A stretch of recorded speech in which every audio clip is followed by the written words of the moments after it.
ಚಿತ್ರೈ ಪದೈಶ್ಚ ಗಂಭೀರೈಃ ವಾಕ್ಯೈರ್ಮಾನೈರ್ಖಂಡಿತೈಃ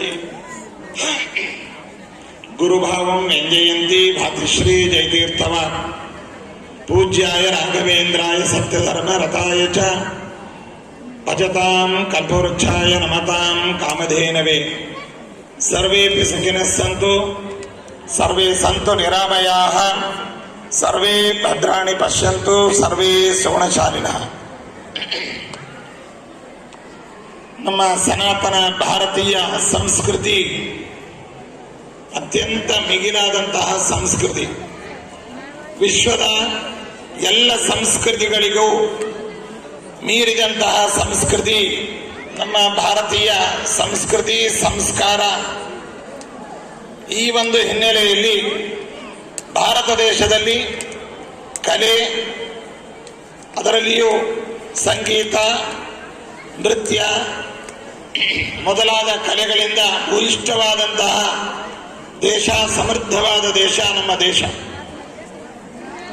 ಇಂತಹ ದೇಶದಲ್ಲಿ ನಾಟ್ಯದ ವೈವಿಧ್ಯ, ಅದು ಭರತನಾಟ್ಯವಾಗಬಹುದು, ಕೂಚುಪುಡಿ ನಾಟ್ಯವಾಗಬಹುದು, ಇನ್ನು ಅನೇಕ ಬಗೆಯಾದ ಪ್ರಾಂತೀಯ ನೃತ್ಯಗಳಿಂದ ಕೂಡಿರತಕ್ಕಂತಹದ್ದು ನಮ್ಮ ದೇಶ. ಈ ನೃತ್ಯದ ಬಗ್ಗೆ ಶಾಸ್ತ್ರಗಳಲ್ಲಿ ಒಂದು ಮಾತನ್ನು ಹೇಳ್ತಾರೆ.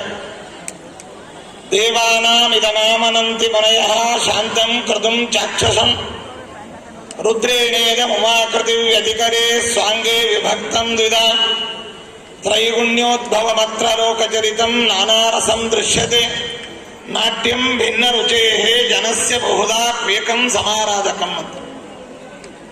ಈ ನಾಟ್ಯ ಅನ್ನುವಂತಹದ್ದು ವಿವಿಧ ರಸಗಳ ಆವಿಷ್ಕಾರಕ್ಕೆ ಒಂದು ಮಾಧ್ಯಮವಾಗಿದೆ.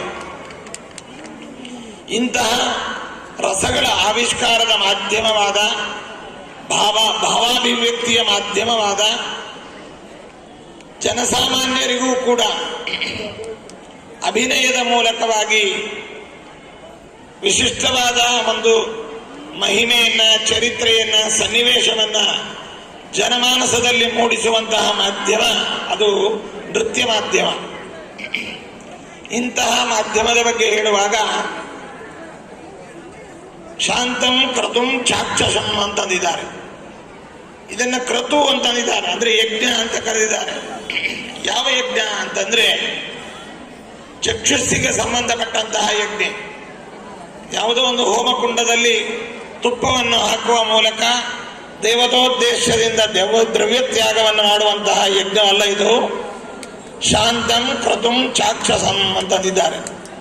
ಕಣ್ಣಿಗೆ ಸಂಬಂಧಪಟ್ಟಂತಹ ಶಾಂತವಾದ ಯಜ್ಞ ಎಂಬುದಾಗಿ ನಾಟ್ಯವನ್ನು ಕರೆದಿದ್ದಾರೆ. ಈ ನಾಟ್ಯದ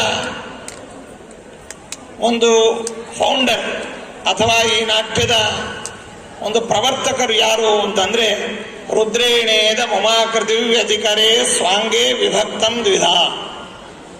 ಮನೋನಿಯಾಮಕರಾದಂತಹ ಮಹಾರುದ್ರ ದೇವರು ತನ್ನ ಶರೀರದಲ್ಲಿ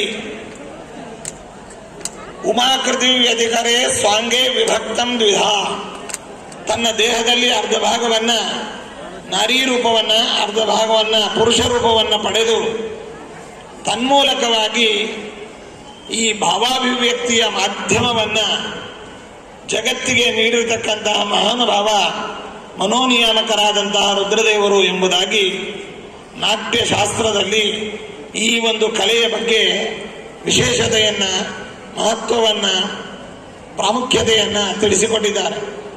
ಅಂತಹ ಒಂದು ಕಲಾ ಪ್ರದರ್ಶನ ನಿಜವಾಗಲೂ ಕೂಡ ಇವತ್ತು ಇಲ್ಲಿ ಈ ಕ್ಷೇತ್ರದಲ್ಲಿ ನಡೆದಿದೆ ಅಂತಂದ್ರೆ ಇದು ಅತ್ಯಂತ ಅರ್ಥಪೂರ್ಣವಾದಂತಹ ಒಂದು ಪ್ರದರ್ಶನವಾಗಿದೆ. ಅದರಲ್ಲಿಯೂ ಮರ್ಯಾದಾ ಪುರುಷೋತ್ತಮನಾದಂತಹ ಜಗದೊಡೆಯನಾದ ಗುರು ಸಾರ್ವಭೌಮರ ಆರಾಧ್ಯ ದೈವನಾದಂತಹ ಮೂಲರಾಮನ ಸನ್ನಿಧಾನದಲ್ಲಿ, ರಾಘವೇಂದ್ರ ಸ್ವಾಮಿಗಳವರ ಸನ್ನಿಧಾನದಲ್ಲಿ ಈ ಯಾವ ಬೃಹತ್ ನೃತ್ಯ ಪ್ರದರ್ಶನ ಅನ್ನುವಂತಹದ್ದು ಬಹಳ ಔಚಿತ್ಯಪೂರ್ಣವಾದಂತಹ ಕಾರ್ಯಕ್ರಮವಾಗಿದೆ. ಅದರಲ್ಲಿಯೂ ಪ್ರದರ್ಶನಕ್ಕೆ ಆಯ್ಕೆ ಮಾಡಿಕೊಂಡಂತಹ ಒಂದು ಕೃತಿ ಯಾವುದು ಅಂತಂದ್ರೆ ನಾಮ ರಾಮಾಯಣ. ರಾಮನ ನಾಮ ಅದು ಅತಿ ಮಧುರವಾದಂತಹದ್ದು. ರಾಮನ ನಾಮ ಅದು ಅಮೃತ ತುಲ್ಯವಾದದ್ದು. ರಾಮನ ನಾಮ ಸರ್ವಸ್ವವಾದದ್ದು. ಅಂತಹ ನಾಮ ರಾಮಾಯಣದ ಮೂಲಕವಾಗಿ ಸಮಗ್ರ ರಾಮನ ಚರಿತ್ರೆಯನ್ನು, ರಾಮಾಯಣವನ್ನು ಹೊರಹಾಕುವಂತಹ ಕೃತಿ ನಾಮರಾಮಾಯಣವಾಗಿದೆ. ಅಂತಹ ನಾಮರಾಮಾಯಣವನ್ನು ಸಂಗೀತ ಮಾಧ್ಯಮವಾಗಿಟ್ಟುಕೊಂಡು ನೃತ್ಯ ಮಾಧ್ಯಮವನ್ನು ಪ್ರದರ್ಶಿಸಿರತಕ್ಕಂತಹ ಈ ಒಂದು ಪ್ರದರ್ಶನ ನಿಜವಾಗಲೂ ಕೂಡ ಸ್ತುತ್ಯವಾದದ್ದು, ಅಭಿನಂದನೀಯವಾದದ್ದು. ಇಂತಹ ಒಂದು ಕಾರ್ಯಕ್ರಮಕ್ಕೆ ಮುಖ್ಯ ಅತಿಥಿಗಳಾಗಿ ವರ್ಲ್ಡ್ ಬುಕ್ ಅದರ ಪ್ರಮುಖರಾದಂತಹ ನಮ್ಮ ಸಿಂಗ್ ಅವರು ಬಂದಿದ್ದಾರೆ. ಅದೇ ರೀತಿಯಾಗಿ ನಮ್ಮ ಹಾಸನ ಜಿಲ್ಲೆಯ ನ್ಯಾಯಾಧೀಶೆಯಾದಂತಹ ಶ್ರೀಮತಿ ಅವರುಗಳು ಬಂದಿದ್ದಾರೆ. ಮತ್ತು ವೇದಿಕೆಯಲ್ಲಿ ಉತ್ತಮ ಸಂಗೀತಗಾರ್ತಿಯರು, ಎಲ್ಲ ಮಹಿಳಾ ಪ್ರಧಾನವಾದಂತಹ ಒಂದು ಕಾರ್ಯಕ್ರಮ. ನಿಜವಾಗಲೂ ಕೂಡ ಪುರುಷರಕ್ಕಿಂತಲೂ ಮಹಿಳೆಯರು ಯಾವ ವಿಷಯದಲ್ಲಿಯೂ ಕಮ್ಮಿ ಇಲ್ಲ ಅನ್ನುವಂತಹ ಒಂದು ಆತ್ಮಧೈರ್ಯವನ್ನು ಅಥವಾ ಆತ್ಮವಿಶ್ವಾಸವನ್ನು ಮೂಡಿಸುವ ನಿಟ್ಟಿನಲ್ಲಿ ಪಕ್ಕವಾದ್ಯದವರು ಮಹಿಳೆಯರು, ಮೃದಂಗವಾದ್ಯ, ತಾಳವಾದ್ಯ, ಗಾನ, ಜೊತೆಯಲ್ಲಿ ಇತರ ವಾದ್ಯಗಳ ಒಂದು ಸಹಯೋಗವೂ ಕೂಡ ಎಲ್ಲರೂ ಮಹಿಳೆಯರು. ಮತ್ತೆ ನೃತ್ಯವನ್ನು ಮಾಡುವವರು ಪುರುಷರು ಮಹಿಳೆಯರು ಅದನ್ನು ಸಮ್ಮಿಶ್ರ ಮಾಡಲಿಲ್ಲ. ಎಲ್ಲ ಮಹಿಳೆಯರು, ಶಿಶುಗಳು ಎಲ್ಲರೂ ಕೂಡ ಮಹಿಳಾ ಪ್ರಧಾನವಾದಂತಹ ಈ ಕಾರ್ಯಕ್ರಮ ಅತ್ಯಂತ ಯಶಸ್ವಿಯಾಗಿ ಇಲ್ಲಿ ಪ್ರದರ್ಶನಗೊಂಡಿದೆ. ಇದರಿಂದ ಲೌಕಿಕ ವೈದಿಕ ಫಲಗಳು ನಾವು ಪಡೆದಿದ್ದೇವೆ. ವೈದಿಕ ಫಲ ರಾಘವೇಂದ್ರ ಸ್ವಾಮಿಗಳವರ ಅಂತರ್ಯಾಮಿಯಾದಂತಹ ನಾಮರಾಮಾಯಣ ಪ್ರತಿಪಾದ್ಯನಾದ ಮೂಲರಾಮನ ಅನುಗ್ರಹ, ತೃಪ್ತಿ, ಜೊತೆಯಲ್ಲಿ ಲೌಕಿಕವಾದದ್ದು. ಹೇಗೆ ಭತ್ತವನ್ನು ಬೆಳೆಯುವಾಗ ಹುಲ್ಲು ದೊರೆತಂತೆ ಆಧ್ಯಾತ್ಮಿಕವಾದ ಲಾಭವೂ ಆಗಿದೆ, ಲೌಕಿಕ ಲಾಭವೂ ಆಗಿದೆ. ವರ್ಲ್ಡ್ ಬುಕ್ನಲ್ಲಿ ಇವತ್ತು ನಮೂದನೆಗೊಂಡು ಇದಕ್ಕೆ ಒಂದು ವಿಶಿಷ್ಟವಾದ ಮನ್ನಣೆಯನ್ನು ಕೂಡ ವರ್ಲ್ಡ್ ಬುಕ್ ಆಫ್ ರೆಕಾರ್ಡ್ನಿಂದ ಇವತ್ತು ಲಭ್ಯವಾದದ್ದು ಮತ್ತೊಂದು ವಿಷಯವಾಗಿದೆ. ಇಂತಹ ಒಂದು ಕಾರ್ಯಕ್ರಮ ನಿಜವಾಗಲೂ ಕೂಡ ನಮ್ಮ ದೇಶದ ಸಂಸ್ಕೃತಿ, ನಮ್ಮ ದೇಶದ ಒಂದು ಸಂಪ್ರದಾಯ, ನಮ್ಮ ದೇಶದ ಹಿರಿಮೆ ಇವುಗಳನ್ನು ಉಳಿಸುವ ನಿಟ್ಟಿನಲ್ಲಿ ಪ್ರಯತ್ನ ಅನ್ನುವಂಥದ್ದು ನಡೆದಿದೆ. ಇದು ನಿಜವಾಗಲೂ ಕೂಡ ಯೋಗ್ಯವಾದದ್ದು. ಪೂರ್ವ ಕಾಲದಲ್ಲಿ ಸಂಗೀತದಿಂದ ಏನೆಲ್ಲ ಆಗ್ತಾ ಇತ್ತು ಅಂತಂದಾಗ ಕಠಿಣವಾದಂತಹ ಕಲ್ಲು ಕೂಡ ಕರಗಿದಂತಹ ದೃಷ್ಟಾಂತಗಳು ಸಂಗೀತಕ್ಕೆ ಆ ಮಹತ್ವ ಅನ್ನುವಂಥದ್ದಿದೆ.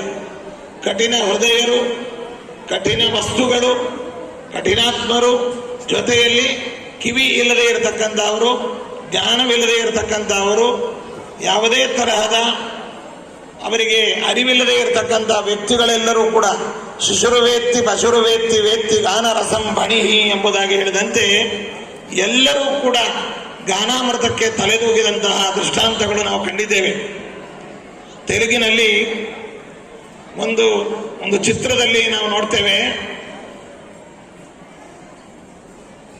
ಶಿಲೆಯೂ ಕೂಡ ಈ ಗಾನಾಮೃತಕ್ಕೆ ಕರಗಿ ದ್ರವರೂಪವಾಗಿ ಆದಂತಹದ್ದನ್ನು ನಮ್ಮ ಆಂಧ್ರ ರಾಜ್ಯದಲ್ಲಿ ಅತ್ಯಂತ ಪ್ರಸಿದ್ಧ ನಟರಾದಂತಹ ಎನ್.ಟಿ. ರಾಮರಾಯರು ಚಿತ್ರಿಸಿರತಕ್ಕಂತಹ ಒಂದು ತೆಲುಗಿನ ಚಿತ್ರದಲ್ಲಿ ಅದನ್ನು ತೋರಿಸಿದ್ದಾರೆ. ಹೀಗೆ ಇದು ಕೇವಲ ಚಿತ್ರಕ್ಕೆ ಪರಿಮಿತವಲ್ಲ, ಇದು ನಿಜವಾದದ್ದು. ಇಂತಹ ಕೆಲವೊಂದು ದೊಡ್ಡ ದೊಡ್ಡ ಐತಿಹಾಸಿಕ ದೇವಸ್ಥಾನಗಳನ್ನು, ಕಟ್ಟಡಗಳನ್ನು ಕಟ್ಟುವಾಗ ಸಂಗೀತದ ಮೂಲಕವಾಗಿ ಅವುಗಳನ್ನು, ಆ ಕಲ್ಲುಗಳನ್ನು, ದೊಡ್ಡ ದೊಡ್ಡ ಕಲ್ಲುಗಳನ್ನು ಲೀಲಾಚಾರವಾಗಿ ಎತ್ತಿಟ್ಟಂತಹ ದೃಷ್ಟಾಂತಗಳಿದ್ದಾವೆ. ಸಂಗೀತದ ಮೂಲಕವಾಗಿ ದೀಪಗಳನ್ನು ಬೆಳಗಿಸಿರತಕ್ಕಂತಹ ಒಂದು ರಾಗಗಳಿದ್ದಾವೆ. ಹೀಗೆ ಸಂಗೀತದಿಂದ ಆಗದೇ ಇರತಕ್ಕಂಥದ್ದಿಲ್ಲ. It is a medicine, it is a biggest achievement in world. We can achieve anything in the light of ಸಂಗೀತ. ಆದ್ದರಿಂದ ಇಂತಹ ಸಂಗೀತ ಮಾಧ್ಯಮದ ನೃತ್ಯ ಕಲಾ ಪ್ರದರ್ಶನವನ್ನು ಇಂಟರ್ನ್ಯಾಷನಲ್ ಸಂಗೀತ ಮತ್ತು ನೃತ್ಯ ಅಕಾಡೆಮಿಯ ಮೂಲಕವಾಗಿ ಈ ಮಂತ್ರಾಲಯ ಕ್ಷೇತ್ರದಲ್ಲಿ ಬಹಳ ದೊಡ್ಡ ಸಂಖ್ಯೆಯಲ್ಲಿ 361 ಸದಸ್ಯರಿಂದ ಒಳಗೂಡಿರತಕ್ಕಂತಹ ಈ ಪ್ರದರ್ಶನ ನಿಜವಾಗಲೂ ಕೂಡ ಇದು ಅರ್ಥಪೂರ್ಣವಾಗಿ ಮತ್ತು ಅತ್ಯಂತ ಕಣ್ಣಿಗೆ ಹಬ್ಬವಾಗುವಂತೆ ಮತ್ತು ನಮ್ಮ ಭಾರತೀಯ ಸಂಸ್ಕೃತಿಯನ್ನು ಬಿತ್ತರಿಸುವಂತೆ ಈ ಕಾರ್ಯಕ್ರಮವು ನಡೆದಿದೆ. ಇದಕ್ಕೆ ಆಯೋಜಕಿಯಾಗಿ ನಮ್ಮ ಚಿರಂಜೀವಿಯಾದಂತಹ ಸ್ವಾತಿ ಭಾರದ್ವಾಜ್ ಬಹಳ ಪರಿಶ್ರಮವನ್ನು ಪಟ್ಟು ಇಂತಹ ಒಂದು ಪ್ರದರ್ಶನವನ್ನು ಮಂತ್ರಾಲಯ ಕ್ಷೇತ್ರದಲ್ಲಿ ಏರ್ಪಾಡು ಮಾಡಿದ್ದಾರೆ. ಇದಕ್ಕೆ ದೇಶದ ಬೇರೆ ಬೇರೆ ಭಾಗಗಳಿಂದ ಎಲ್ಲ ಕಲಾ ರಸಿಕರುಗಳು ಬಂದಿದ್ದಾರೆ, ಕಲಾ ಪ್ರದರ್ಶಕರು ಬಂದಿದ್ದಾರೆ, ಅದಕ್ಕೆ ವೀಕ್ಷಕರು ಬಂದಿದ್ದಾರೆ. ಜೊತೆಯಲ್ಲಿ ಗುರುರಾಜರ ಅಸಂಖ್ಯ ಭಕ್ತರು ಇಲ್ಲಿ ಉಪಸ್ಥಿತರಿದ್ದು ಈ ಪ್ರದರ್ಶನವನ್ನು ವೀಕ್ಷಿಸಿ ಸಂತೋಷಪಟ್ಟಿದ್ದಾರೆ. ಮಕ್ಕಳಿಗೆ ನಾವು ತುಂಬ ಹೃದಯದಿಂದ ಅಭಿನಂದಿಸಿ ಆಶೀರ್ವಾದವನ್ನು ಮಾಡ್ತಾ ಇದ್ದೇವೆ. ಅದೇ ರೀತಿಯಾಗಿ world book of international world book ಮುಖ್ಯಸ್ಥರನ್ನು ಕೂಡ ಈ ಸಂದರ್ಭದಲ್ಲಿ ನಾವು ಅಭಿನಂದಿಸಿ, ವೇದಿಕೆಯಲ್ಲಿ ಉಪಸ್ಥಿತರಿರತಕ್ಕಂತಹ ನ್ಯಾಯಾಧೀಶೆ ಅವರನ್ನು ಕೂಡ ನಾವು ಅಭಿನಂದಿಸಿ, ಇದಕ್ಕೆ ಪ್ರತ್ಯಕ್ಷವಾಗಿ ಪರೋಕ್ಷವಾಗಿ ಸಹಕರಿಸಿರತಕ್ಕಂತಹ ಪ್ರಯತ್ನ ಪಟ್ಟಂತಹ ಬಹುದಿನಗಳ ಒಂದು ಪ್ರಯಾಸದ ಮೂಲಕವಾಗಿ ಈ ಕಾರ್ಯಕ್ರಮವನ್ನು ಆಯೋಜಿಸಿರತಕ್ಕಂತಹ ಎಲ್ಲರನ್ನೂ ಕೂಡ ನಾವು ಅಭಿನಂದಿಸಿ ಎಲ್ಲರಿಗೂ ಶುಭವಾಗಲಿ. ಇಂತಹ ಪ್ರದರ್ಶನಗಳು ದೇಶದ ವಿವಿಧ ಸ್ಥಳಗಳಲ್ಲಿ ವಿವಿಧ ಕಾರ್ಯಕ್ರಮಗಳಲ್ಲಿ ನಡೆಯಲಿ. ಮುಂದಿನ ದಿನದಲ್ಲಿ 1,000 ಸಂಖ್ಯೆಯಲ್ಲಿ ಇದೇ ಕ್ಷೇತ್ರದಲ್ಲಿ ಈ ಪ್ರದರ್ಶನ ನಡೀಬೇಕು. ಆಗ ಮತ್ತೆ ಈ ಇಂಟರ್ನ್ಯಾಷನಲ್ ರೆಕಾರ್ಡನ್ನು ಕೂಡ ಮುರಿದು ಇನ್ನೂ ಕೂಡ ಹೆಚ್ಚಿನ ರೆಕಾರ್ಡನ್ನು ಪಡೆಯುವಂತಾಗಲಿ ಎಂಬುದಾಗಿ ಹೇಳ್ತಾ ಎಲ್ಲರಿಗೂ ಶುಭವನ್ನು ಕೋರ್ತಾ ಇದ್ದೇವೆ. ಬಹಳ ಹೊತ್ತಿನಿಂದ ಎಲ್ಲ ಮಕ್ಕಳು ನಿಂತು ಈ ಬಿಸಿಲಿನಲ್ಲಿ ಮತ್ತೆ ಇಷ್ಟು ಶ್ರಮವಾದರೂ ಕೂಡ ಬಹಳ ಉತ್ಸಾಹದಿಂದ ನೀವೆಲ್ಲರೂ ಕೂಡ ಈ ಕಾರ್ಯಕ್ರಮವನ್ನು ಚೆನ್ನಾಗಿ ಅಭಿನಯಿಸಿದಿರಿ ಅಂತ ಹೇಳ್ತಾ ನಮ್ಮೆಲ್ಲ ಮಾತುಗಳನ್ನು ಮುಗಿಸ್ತಾ ಇದ್ದೇವೆ. ಸರ್ವೇ ಜನ ಸುಖಿನೋ ಭವಂತು, ಸಮಸ್ತ ಸನ್ಮಂಗಳಾನಿ ಭವಂತು. ರಾಘವೇಂದ್ರ ಸ್ವಾಮಿಗಳವರ ಮಠ 64 ಕಲೆಗಳಿಗೆ ಅದು ತವರೂರು. ಚತುಷ್ಷಷ್ಟಿ ಕಲಾ ವಿದ್ಯಾ ಜುಷೇ ವಿದ್ವನ್ ಮಹೋಮುಷೆ ಜೈಂದ್ರ ಜ್ಯೋತಿಷೇ ಕುರ್ಯಾಂ ಮದನಾನಿ ಯಶೋಜುಷೆ ಎಂಬುದಾಗಿ ಹೇಳಿದಂತೆ ನಮ್ಮ ಮಠ, ನಮ್ಮ ಪೂರ್ವಿಕ ಪೀಠಾಧಿಪತಿಗಳೆಲ್ಲರೂ ಕೂಡ 64 ಕಲೆಗಳಲ್ಲಿ ನಿಷ್ಣಾತರು. ವ್ಯಾಸರಾಜ ಗುರು ಸಾರ್ವಭೌಮರು, ವಿಜಯೇಂದ್ರ ತೀರ್ಥರು, ಸುಧೀಂದ್ರ ತೀರ್ಥರು, ರಾಘವೇಂದ್ರ ಸ್ವಾಮಿಗಳವರೇ ಮೊದಲಾದ ಮಹಾನುಭಾವರೆಲ್ಲರೂ ಕೂಡ 64 ಕಲೆಗಳಲ್ಲಿ ತಲಸ್ಪರ್ಶಿಯಾದಂತಹ ಪಾಂಡಿತ್ಯವನ್ನು ಪಡೆದಂತಹ ಮಹಾನುಭಾವರು. ಅಂತಹವರ ಈ ಮಠದ ದಿವ್ಯ ಪ್ರಾಂಗಣದಲ್ಲಿ ಈ ಕಾರ್ಯಕ್ರಮ ನಡೆದದ್ದು ನಿಜವಾಗಲೂ ಕೂಡ ಯೋಗ್ಯವಾದ ಕಾರ್ಯಕ್ರಮ. ಮಠ ಇಂತಹ ಕಾರ್ಯಕ್ರಮಗಳಿಗೆ ಸದಾಕಾಲ ಎಲ್ಲ ರೀತಿಯಾದ ಪ್ರೋತ್ಸಾಹವನ್ನು ನೀಡುತ್ತೆ ಅಂತ ಹೇಳ್ತಾ ನಮ್ಮೆರಡು ಮಾತುಗಳನ್ನು ಮುಗಿಸ್ತಾ ಇದ್ದೇವೆ.